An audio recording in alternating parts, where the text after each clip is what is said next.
안녕하십니까?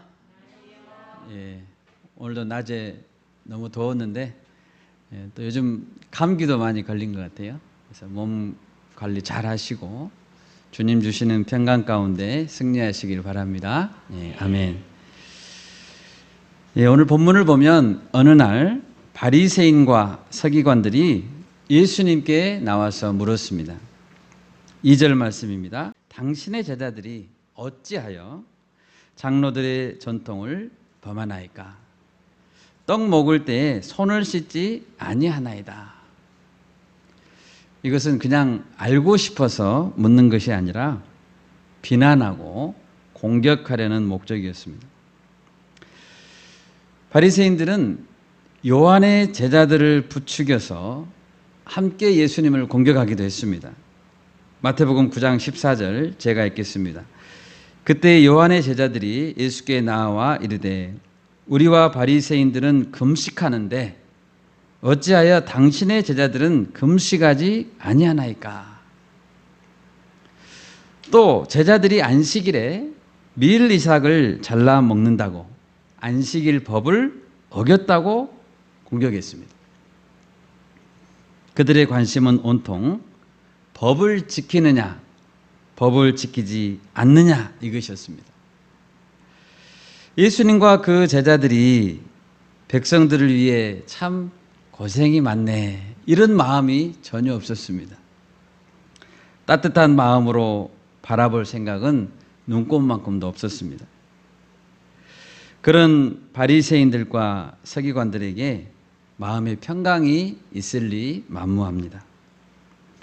또 그런 종교 지도자들의 지도를 받는 백성들이 마음에 받을 상처와 또 각박한 삶을 생각하면 참으로 안타깝습니다. 본문에서 바리새인과 서기관들이 따지고 있는 이것은 단순히 손이 청결하지 않다라는 것이 아니고 의식상의 정결함을 어겼다는 주장이었습니다. 다시 말해서 자신이 알지 못하는 어떤 부정한 것과 접촉했을지도 모르기 때문에 깨끗하게 씻어서 부정함을 없애야 먹을 수 있다는 주장이었습니다.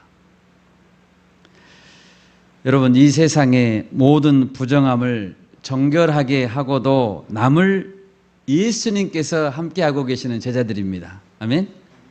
그런 제자들인데 부정할 리가 있겠습니까? 예수님이 가까이 계시는데.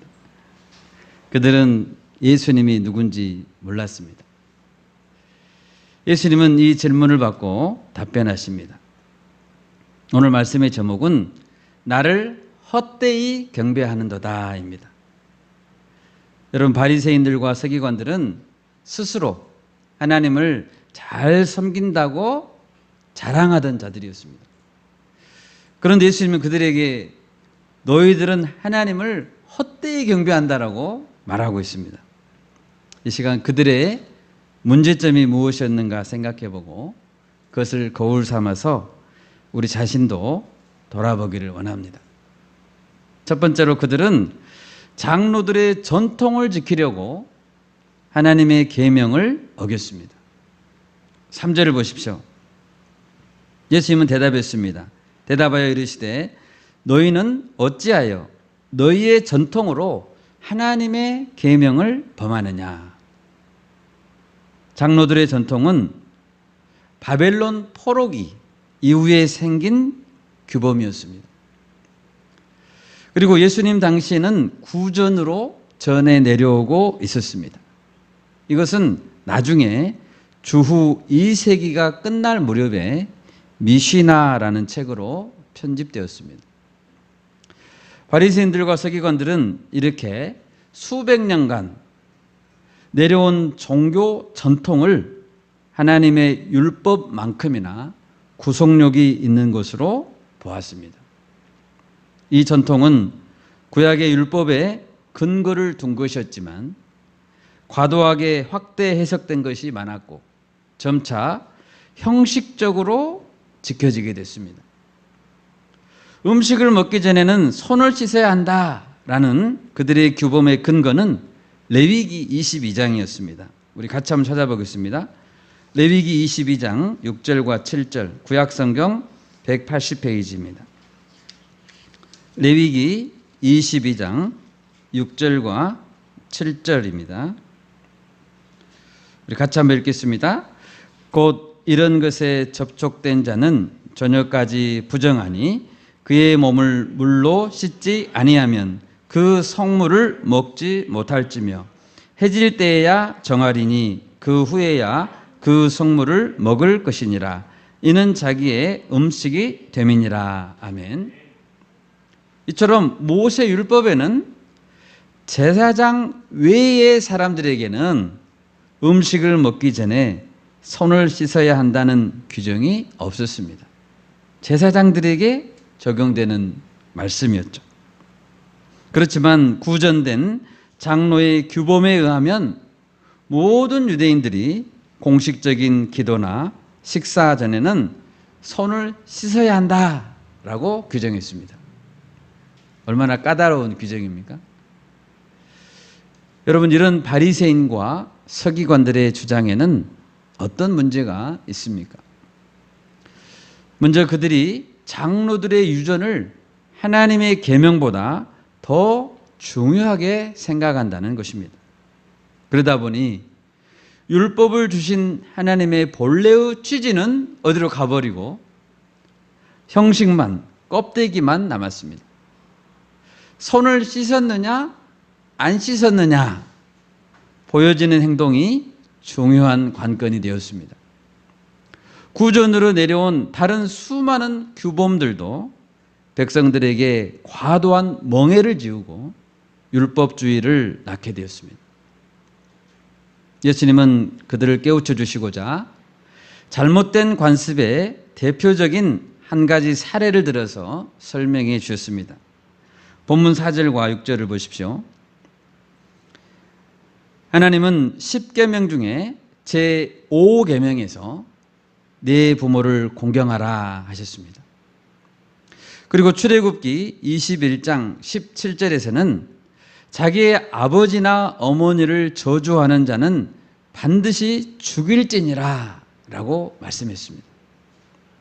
이 계명에 따르면 사람은 반드시 부모를 공경해야 하고 실제로 돌봐야 됩니다.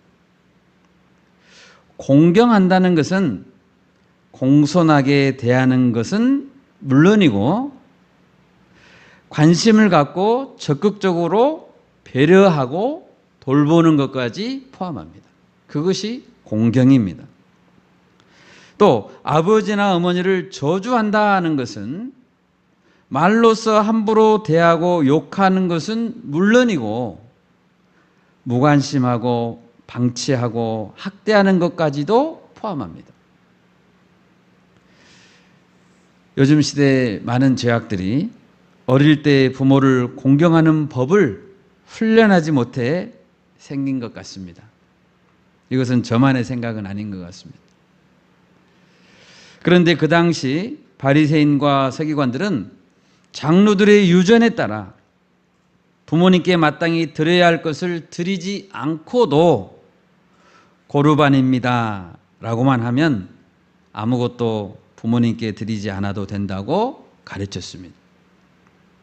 고르반입니다 라는 뜻은 하나님께 예물로 드렸습니다 라는 뜻입니다. 우리 다 같이 마가복음 7장을 한번 찾아보겠습니다. 마가복음 7장 11절입니다. 신약성경 65페이지입니다. 마가복음 7장 11절에서 13절까지 우리 같이 한 목소리로 읽겠습니다.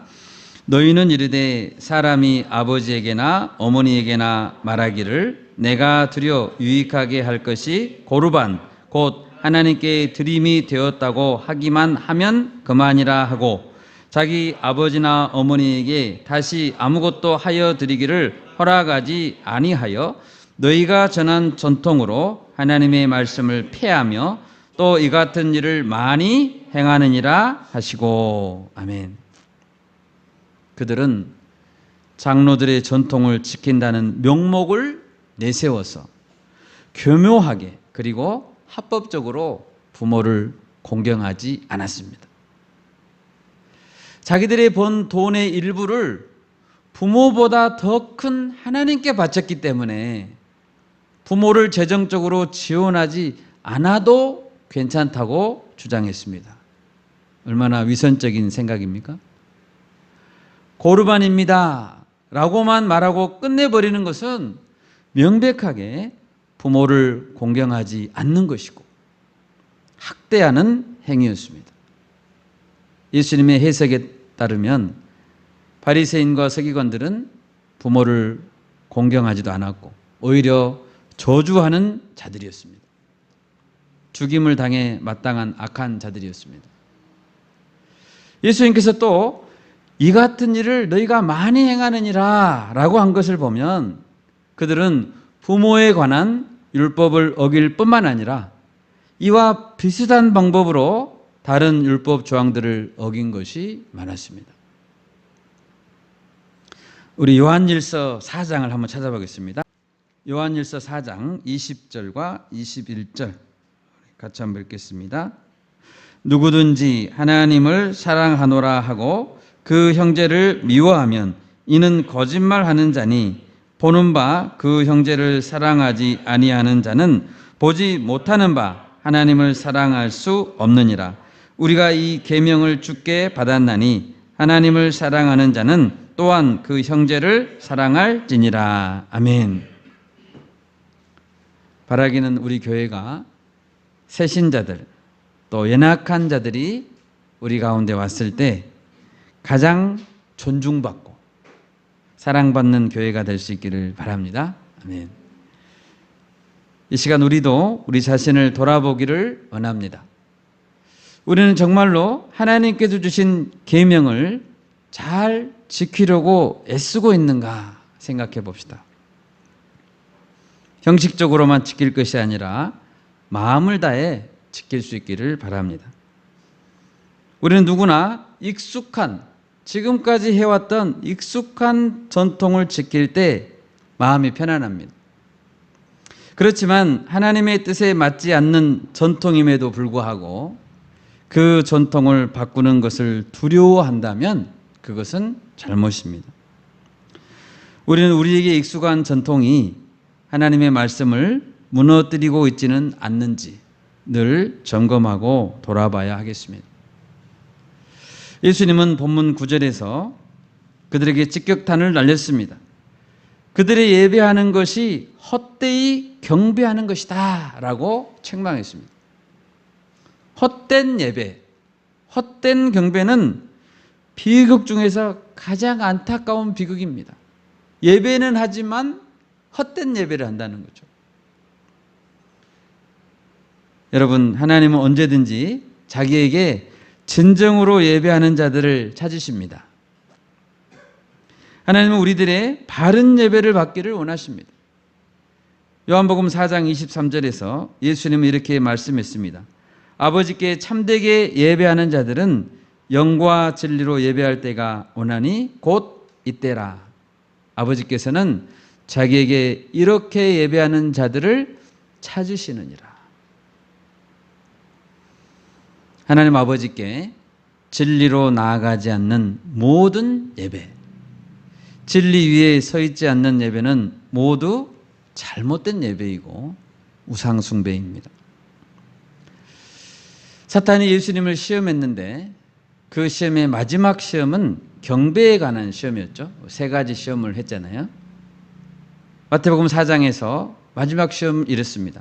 마귀가 또 그를 데리고 지극히 높은 산으로 가서 천하 만국과 그 영광을 보여 이르되 만일 내게 엎드려 경배하면 이 모든 것을 네게 주리라. 예배의 문제죠. 누구를 섬기느냐의 문제입니다. 진리를 무너뜨리고 영과 진리로 예배하는 바른 예배를 무너뜨리려는 자는 모두 사탄의 계략에 속는 자들입니다.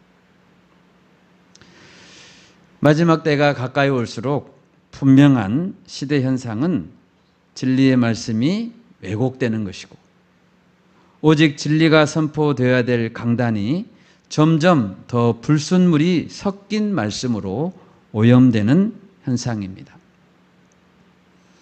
영적으로 무지한 것은 죄입니다. 네. 잘 몰랐다, 나쁜 의도는 없었다라고 그냥 넘어갈 수 없는 심각한 죄입니다.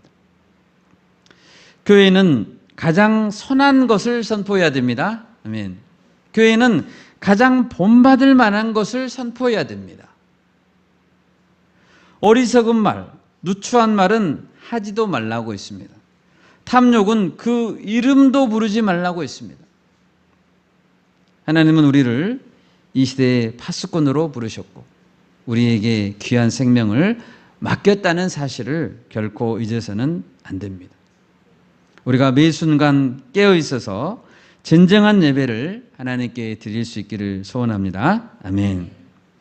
둘째로 그들은 마음에 쌓은 악으로 마음에 부정함이 가득한 자들이었습니다. 7절을 보십시오. 예수님은 이사야의 예언의 말씀을 인용하여 바리새인들과 서기관들에게 반박했습니다. 이사야서 29장 13절은 이렇습니다. 주께서 이르시되 이 백성이 입으로는 나를 가까이하며 입술로는 나를 공경하나 그들의 마음은 내게서 멀리 떠났나니 그들이 나를 경외함은 사람의 계명으로 가르침을 받았을 뿐이라. 분명히 바리새인과 서기관들은 이 이사야서의 말씀을 암기하고 있었을 것 같아요. 종교 지도자들은 말로는 바른 말만 하였고 입술로는 하나님을 공경했습니다. 외모로 보면 그들은 거룩하게 보였습니다. 그렇지만 그들의 마음은 하나님에게서 멀리 떠나 있었습니다. 그들은 하나님의 말씀을 왜곡하고 확대해서 가짜 규범들을 만들고 마치 그것이 하나님께서 주신 것처럼 가르쳤습니다. 금식하고 11조하고 기도하고 율법을 암송하고 손을 부지런히 씻는다고 해도 마음이 하나님께 멀리 떠나 있다면 헛된 수고일 뿐입니다. 정말 무서운 말씀이 아닐 수 없죠. 우리 다 같이 말라기서 1장을 한번 찾아보겠습니다. 구약 성경 맨 마지막 책이 말라기죠. 말라기서 1장 6절에서 10절 말씀. 구약 성경 1327페이지입니다. 말라기서 1장 6절에서 10절 말씀 한 절씩 교독하겠습니다. 제가 6절 먼저 읽겠습니다. 내 이름을 멸시하는 제사장들아, 나 만군의 여호와가 너희에게 이르기를 아들은 그 아버지를, 종은 그 주인을 공경하나니 내가 아버지일진데 나를 공경함이 어디 있느냐? 내가 주인일진데 나를 두려워함이 어디 있느냐 하나.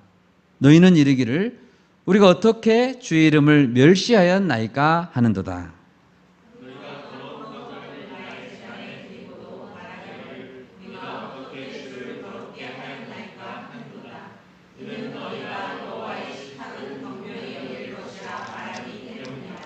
만군의 여호와가 이르노라 너희가 눈먼 희생 제물을 바치는 것이 어찌 악하지 아니하며 저는 것 병든 것을 드리는 것이 어찌 악하지 아니하냐. 이제 그것을 너희 총독에게 드려보라. 그가 너를 기뻐하겠으며 너를 받아 주겠느냐?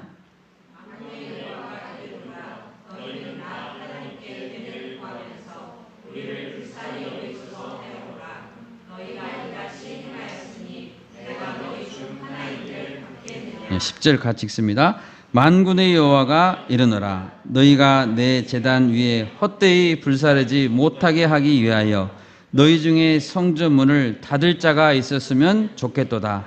내가 너희를 기뻐하지 아니하며 너희가 손으로 드리는 것을 받지도 아니하리라. 아멘. 얼마나 안타깝습니까?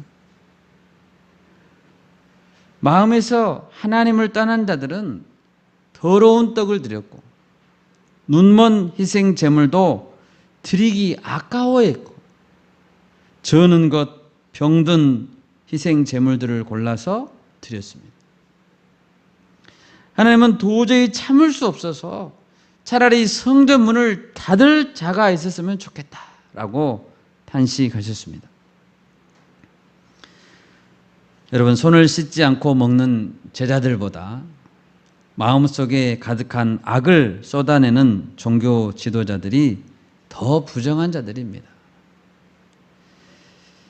실제로 우리를 더럽게 하는 것은 음식이 아닙니다.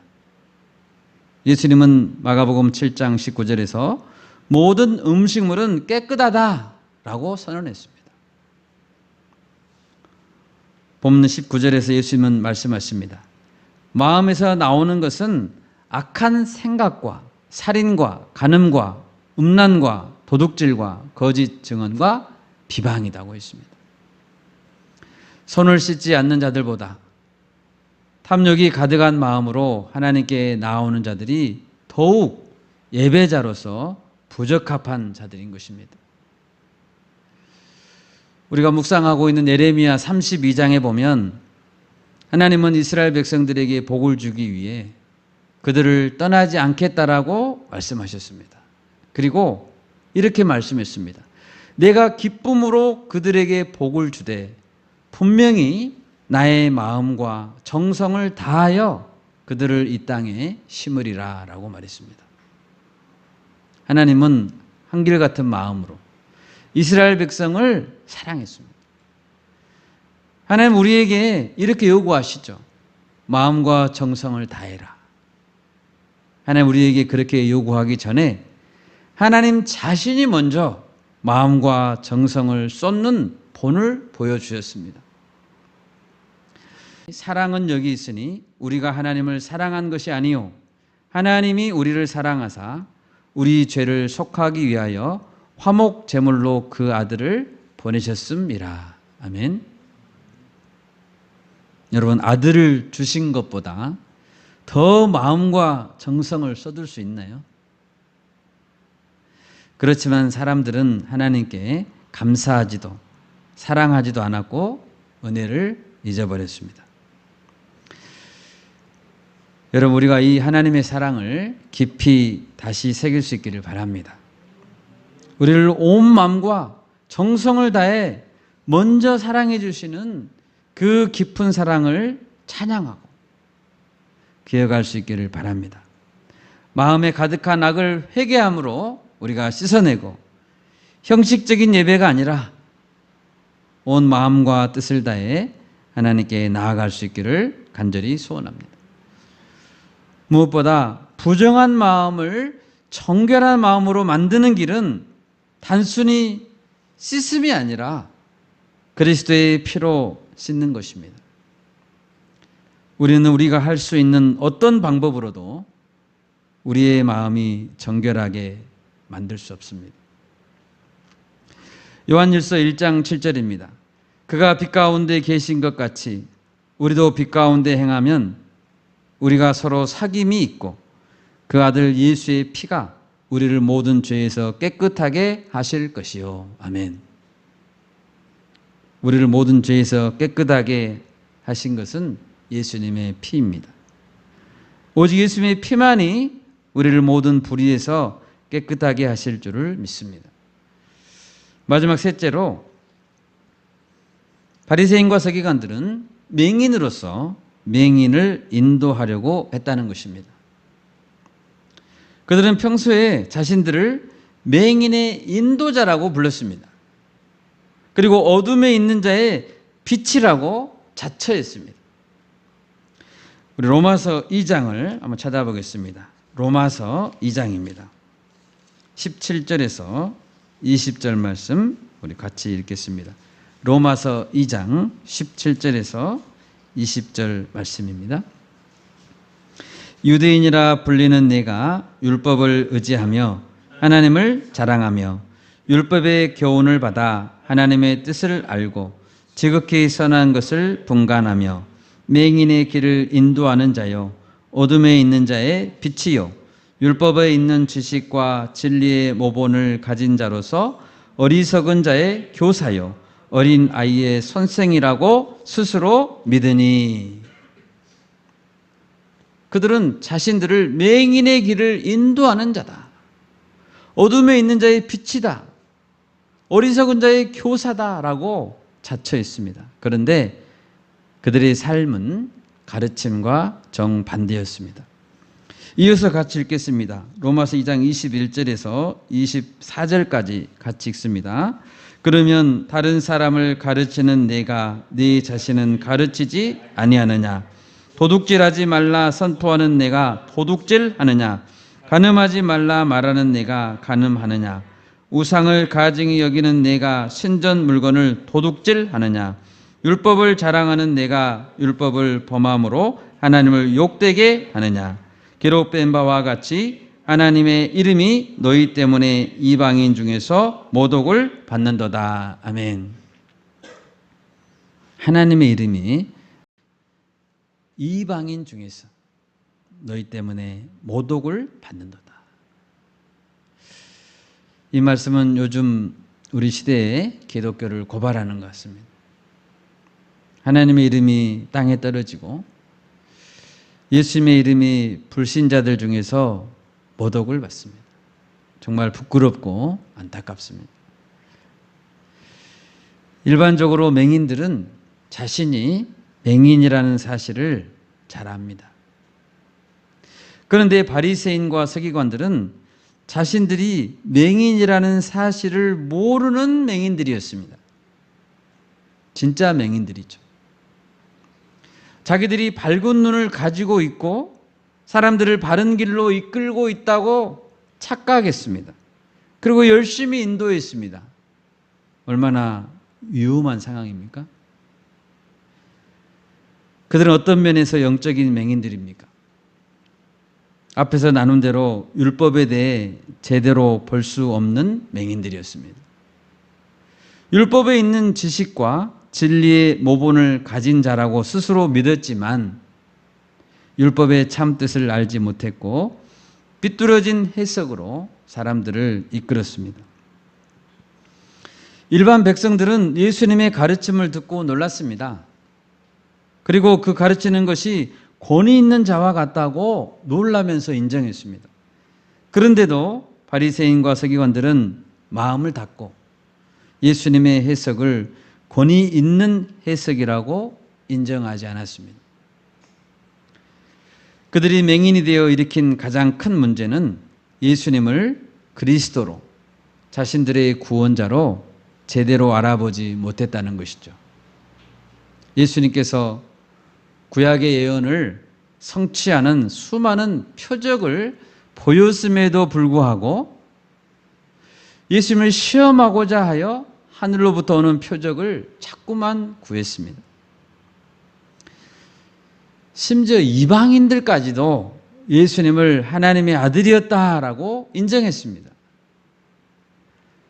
그리스도를 알아보지 못한 것의 결과는 간단하지 않습니다. 예수님은 그들에게 말했습니다. 요한복음 5장 39, 40절을 제가 읽습니다. 너희가 성경에서 영생을 얻는 줄 생각하고 성경을 연구하거니와 이 성경이 곧 내게 대하여 증언하는 것이니라. 그러나 너희가 영생을 얻기 위하여 내게 오기를 원하지 아니하는도다. 영적 맹인이 된 것의 결과는 영생으로부터 멀어지는 것입니다. 영원한 지옥입니다. 영원히 비참한 결과를 맺는 것입니다. 예수님이 오늘 본문에서 둘 다 구덩이에 빠지리라 라고 하셨죠. 여기서 구덩이는 지옥을 의미합니다.